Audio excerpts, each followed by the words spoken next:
നമസ്കാരം. കുട്ടികൾ തമ്മിലുള്ള പ്രശ്നങ്ങൾ എപ്പോഴും വീട്ടിൽ സ്ഥിരമായിട്ട് കാണുന്ന ഒരു കാര്യമാണല്ലേ. അപ്പൊ അടുത്ത സമയത്ത് 12 വയസ്സുകാരിയായ ഒരു കുട്ടി ആ വീട്ടിലെ തന്നെ 4 മാസമായ ഒരു കുട്ടി കിണറ്റിലെറിഞ്ഞ് കൊന്ന ഒരു ദാരുണമായിട്ടുള്ള ഒരു സംഭവം ഉണ്ടായി. അപ്പോൾ ഇത് വല്ലപ്പോഴും ഒക്കെ ഉണ്ടാകുന്നതാണെങ്കിൽ പോലും ഈ സിബ്ലിങ്സ് റിവൽറി എന്ന് പറയുന്നത് വളരെ സാധാരണമായിട്ട് തന്നെ കാണുന്ന ഒരു കാര്യമാണ്. അപ്പോൾ ഇതിന്റെ പ്രധാനപ്പെട്ട ഒരു കാര്യം എന്ന് പറയുന്നത് പുതിയ ഒരാൾ വരുമ്പോൾ ബാക്കിയുള്ളവരുടെ ശ്രദ്ധയും പരിഗണനയും ഒക്കെ ആ പുതിയ കുട്ടിയിലേക്ക് പോകുന്നു. അപ്പൊ മുതിർന്ന കുട്ടിക്ക് അത് കിട്ടാതെ വരുന്നു, അല്ലെങ്കിൽ അവൾക്ക് അതുവരെ കിട്ടിയിരുന്ന ആ ഒരു പരിഗണന കിട്ടാതെ വരുമ്പോൾ അവരുണ്ടാവുന്ന ഒരു സ്വാഭാവികമായിട്ടുള്ള ഒരു പ്രതികരണം വളരെയധികം രൂക്ഷമായി പോയ ഒറ്റപ്പെട്ട ഒരു സംഭവമാണിത്. അപ്പോൾ ഇത് പൊതുവെ പല വീടുകളിലും കണ്ടുവരുന്ന ഒരു കാര്യമാണ്. പുതിയൊരു കുഞ്ഞു വരുമ്പോൾ പുറത്തുനിന്ന് വരുന്നവരാണെങ്കിലും കുട്ടിയെ കാണാൻ വരുന്നവരാണെങ്കിലും ചിലപ്പോൾ മാതാപിതാക്കൾ തന്നെയാണെങ്കിലും ഇനിയിപ്പോൾ ഞങ്ങൾക്ക് പുതിയ ആളായി, ഞങ്ങളുടെ ഏറ്റവും ഇഷ്ടപ്പെട്ട ആൾ ഇനി അതാണ് എന്ന രീതിയിൽ ചിലപ്പോൾ വളരെ തമാശയായിട്ടൊക്കെ ചിലപ്പോൾ സംസാരിച്ച് പോകാറുണ്ട്. പലപ്പോഴും പല കേസുകളിലും അങ്ങനെയുള്ള ഒരു സംസാരം കുട്ടികൾക്ക് മനസ്സിൽ വളരെയധികം ആഘാതം ഉണ്ടാക്കുകയും ഈ കുഞ്ഞു ആവയോട് ഒരു ദേഷ്യം അല്ലെങ്കിൽ ഒരു ഇഷ്ടക്കേട് തുടങ്ങാൻ ഒരു സാഹചര്യം അതുണ്ടാവുകയും ചെയ്യാറുണ്ട്.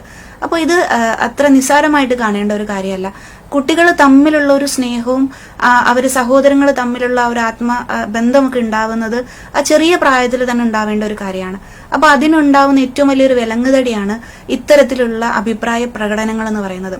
അപ്പോൾ മുതിർന്ന കുട്ടികളോട് എപ്പോഴും അടുത്ത ആള് വരുന്നതിന് മുമ്പ് തന്നെ മോൾക്കും കൂടിയാണ് ഒരു സഹോദരൻ അല്ലെങ്കിൽ സഹോദരി വരുന്നത്, മോളുടെ കൂടി വാവയാണ് എന്ന രീതിയിൽ സംസാരിച്ച് ആ ഒരു ഇഷ്ടം കുട്ടികൾക്ക് ആ ഒരു പ്രായത്തിൽ തന്നെ ഉണ്ടാക്കിയെടുക്കുകയും അങ്ങനെ ഒരു എന്റെ ഒരാൾ കൂടിയാണ് എന്നൊരു തോന്നലില് പുതിയ ഒരാൾ വരുമ്പോഴാണ് എപ്പോഴും അവർക്ക് അതൊരു സന്തോഷമായിട്ട് ഉണ്ടാവുന്നത്.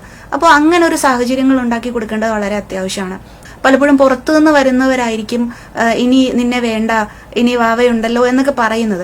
പക്ഷെ അങ്ങനെ ഒരു സംസാരം ഉണ്ടായാൽ ആ സമയത്ത് തന്നെ, അല്ലെങ്കിൽ കുട്ടിയെ കൃത്യമായിട്ട് തന്നെ അങ്ങനൊരു സംഭവമില്ല, നീ ഞങ്ങളുടെ ഏറ്റവും പ്രിയപ്പെട്ട ആള് തന്നെയാണെന്ന രീതിയിൽ ബോധ്യപ്പെടുത്തേണ്ടത് വളരെ അത്യാവശ്യമാണ്.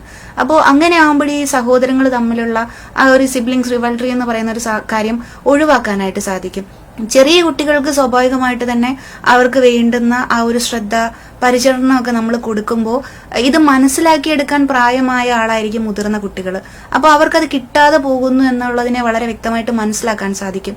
അപ്പോൾ ഇവിടെ നമ്മൾ കൂടുതൽ കൺസിഡർ ചെയ്യേണ്ടത് തീർച്ചയായിട്ടും കാര്യങ്ങൾ വ്യക്തമായി മനസ്സിലാക്കാൻ സാധിക്കുന്ന ആളിനെ തന്നെയാണ്. കാരണം ചെറിയ കുട്ടികൾക്ക് അവർക്ക് കിട്ടാത്തത് എന്താണ്, പരിഗണനയാണോ സ്നേഹമാണോ എന്നൊന്നും മനസ്സിലാക്കാത്ത ഒരു പ്രായത്തിൽ കിടക്കുന്ന ആളെക്കാട്ടിലും ഇത് മനസ്സിലാക്കിയെടുക്കുന്ന പ്രായത്തിലുള്ള ഒരാൾക്ക് അത് അവൾക്ക് കിട്ടുന്നില്ല അല്ലെങ്കിൽ കൊടുക്കേണ്ടതാണ് എന്നത് മനസ്സിലാക്കിയെടുക്കേണ്ടത് വളരെ അത്യാവശ്യമാണ്. അപ്പൊ മുതിർന്ന കുട്ടികളെ എല്ലാ കാര്യങ്ങളിലും പങ്കെടുപ്പിക്കുക, ചെറിയ കുഞ്ഞിന്റെ ഓരോ ചെറിയ കാര്യങ്ങളൊക്കെ ചെയ്യാനായിട്ട് ഏൽപ്പിക്കുക. ബാക്കിയുള്ള ഈ പുറത്തുനിന്ന് വരുന്ന ആളുകൾ ഇത്തരത്തിലുള്ള കമന്റുകൾ പറഞ്ഞ് കുഞ്ഞിനെ വിഷമിപ്പിക്കുന്ന സാഹചര്യങ്ങൾ ഒഴിവാക്കി കൊടുക്കുക. അതോ അങ്ങനെ എന്തെങ്കിലും ഉണ്ടായാൽ തന്നെ അതിന് പാരന്റ്സിന്റെ ഭാഗത്ത് കുട്ടിയോട് തീർച്ചയായിട്ടും ആ ഒരു സ്നേഹമുണ്ട് എന്നുള്ളത് ബോധിപ്പിക്കുക എന്നുള്ളത് തന്നെയാണ്. പിന്നെ ഈ പറയുന്ന സമയവും ശ്രദ്ധയൊക്കെ കൂടുതൽ ചെറിയ ആളുകൾക്ക് കൊടുക്കുമ്പോൾ പലപ്പോഴും അറിയാതെ തന്നെ മുതിർന്ന ആൾക്ക് കിട്ടേണ്ട ആ ഒരു പരിഗണന കിട്ടാതെ പോവാറുണ്ട്.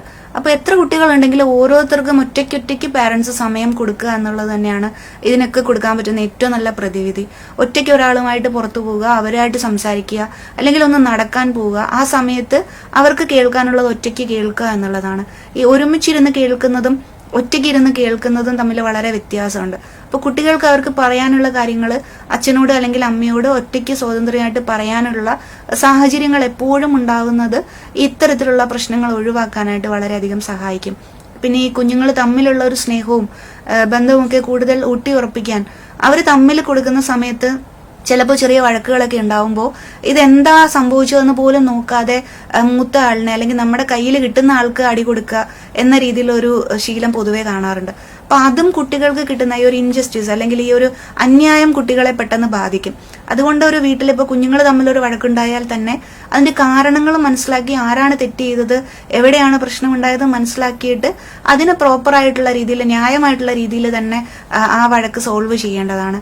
അല്ലാതെ കിട്ടുന്ന ആൾക്ക് അടി കൊടുക്കുക അല്ലെങ്കിൽ എപ്പോഴും അവൈലബിൾ ആയിട്ടുള്ള മൂത്ത ആളാണെങ്കിൽ എപ്പോഴും സ്ഥിരമായിട്ട് അവർക്ക് അടി കിട്ടുക എന്നൊക്കെ പറയുമ്പോൾ ഈ ഒരു അന്യായം അവരുടെ മനസ്സിനെ വളരെയധികം ബാധിക്കുകയും അത് സ്വാഭാവികമായിട്ട് മറ്റേ ആളിനോടുള്ളൊരു ഇഷ്ടക്കേടും വാശിയൊക്കെ ആയിട്ട് മാറാനും സാധ്യതയുണ്ട്. അപ്പോൾ നമ്മുടെ വീട്ടിൽ നമ്മുടെ കുഞ്ഞുമക്കൾ വളർന്നു വരുമ്പോൾ അവർ തമ്മിലുള്ള ഒരു സ്നേഹവും സന്തോഷവും ഒക്കെ കൂടുതൽ ഉണ്ടാവണമെങ്കിൽ അതിൽ നമ്മുടെ പാരന്റിങ് ഒരു വലിയ ഘടകം തന്നെയാണ്. ഇന്നത്തെ കാലത്ത് പ്രത്യേകിച്ച് 1-2 കുട്ടികളൊക്കെ ആയിട്ട് വളരുമ്പോൾ അവർ തമ്മിലുള്ള ഒരു ചെറിയ കാര്യങ്ങളിൽ പോലും ഉണ്ടാകുന്ന ഒരു വാശി അത് അവരെ വളരെയധികം ബാധിക്കും. ഇന്നത്തെ പൊതുവെ പൊസസീവ്നെസ് കൂടുതലായിട്ട് കണ്ടുവരുന്നുണ്ട്. അപ്പൊ അത് തീർച്ചയായിട്ടും ഈ സിബ്ലിങ്സ് റിവൽറിയെ വളരെ സ്ട്രോങ് ആയിട്ട് തന്നെ ബാധിക്കാറുണ്ട്. അപ്പൊ അത്തരം സാഹചര്യങ്ങൾ ഒഴിവാക്കാനുള്ള നല്ല ഒരു ശ്രദ്ധ മാതാപിതാക്കളുടെ ഭാഗത്തു നിന്ന് ഉണ്ടാവേണ്ടതാണ്.